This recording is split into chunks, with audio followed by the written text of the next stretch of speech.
Kayo po ba mga bossing ko ay isa sa mga napakaraming mga pangarap sa buhay? At gusto nyo po mga bossing ko na mabago-bago ang takbo ng inyong pong pamumuhay? May tuturo po ako ng mga simple mga pamamaraan, epektibo po ito mga bossing. Meron ako mga bossing na napasyal po sa amin at ito po isa sa mga paborito po nila.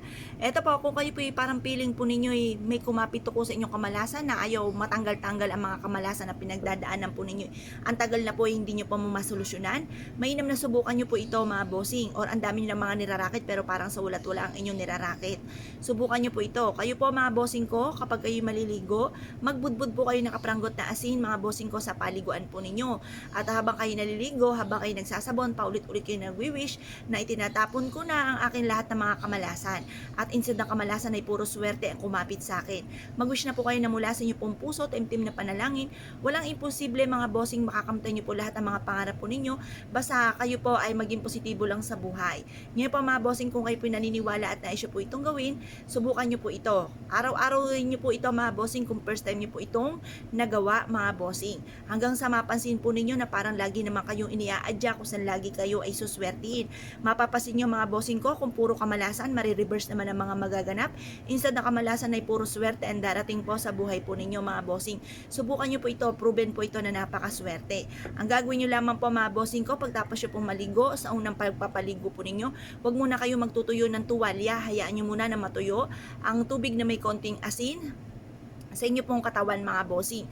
At pagkatapos, manalangin ka ng taimtim, humarap sa may silangan na kiniklaim ko na ang swerte. At kailanman hindi na ako mamalasin pa or kami mga pagsubok na darating, ay kaagad ko ito malalampasan at hindi ko ito matatambayan. Basta mag-wish na kayo ng inyong mga ninanais mga bossing. Mag-wish din po kayo. Halimbawa, magkaroon ako ng sarili kong bahay, magkaroon ako ng negosyo na dito na ako yayaman, magkaroon ako ng mga bagay na matagal ko ng pinapangarap.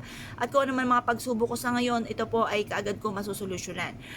Tapos mag-wish na kayo kayo po ay gumaling sa inyong karamdaman, kayo po ay malayo sa mga toxic sa buhay po ninyo, nape-pressure po kayo sa mga taong nakapaligid sa inyo, na kayo po ay sinisiraan or chinichismis or sobrang inggit po sa inyo, yung mga ganong sitwasyon mga bossing, mag-wish ka na mula sa inyo pong puso. At pagkatapos ito mga bossing ko, ugaliin nyo po ito, kapag araw-araw nyo siya nang ginagawa, pwede naman pong kahit gawin nyo po ng ito ng twice a week, mga ganun mga bossing, depende kung kailan nyo gusto, or pwedeng panaypayin nyo na po siya, pero tiga-kaunti lang na asin ang inyo pong ilalagay. At lagi maglo-lotion dahil sa panahon ngayon na napakainit mga bossing, baka mag-dry ang skin po ninyo. Pero konting-konting asin lang mga bossing, hindi naman isang dakot na asin. Kapranggot lamang araw-araw mga bossing, para yung mga kung saan tayo pumunta, may kumapit sa ating kamalasan, ay kaagad itong bibitiw once na meron kang pang-alis na mga kamalasan, pangontra sa kamalasan. Kung kayo pinaniniwala at nais po itong gawin mga bossing, subukan nyo na po ito, proven po ito. Marami na nagpatotoo, may bossing po ako na ang dami niya mga pagsubok na pinagdadaanan, na ipayo ko po sa kanya. Siya ay maglagay ng kapranggot na asin sa paliguan po niya, at ito po daw napansin po niya na unti-unti na bago at naging positibo po siya sa buhay, at ang gaganda ng mga dumating sa kanya. Dati-dati daw po ay panay kamalasan, panay pagsubok, na reverse po, parang lagi siyang iniaadya kung saan lagi sila ay suswertihin. Kaya kung hindi nyo pa ito nagagawa mga bossing, subukan nyo na po ito, proven po ito na maswerte. Yun na po mga bossing, salamat po.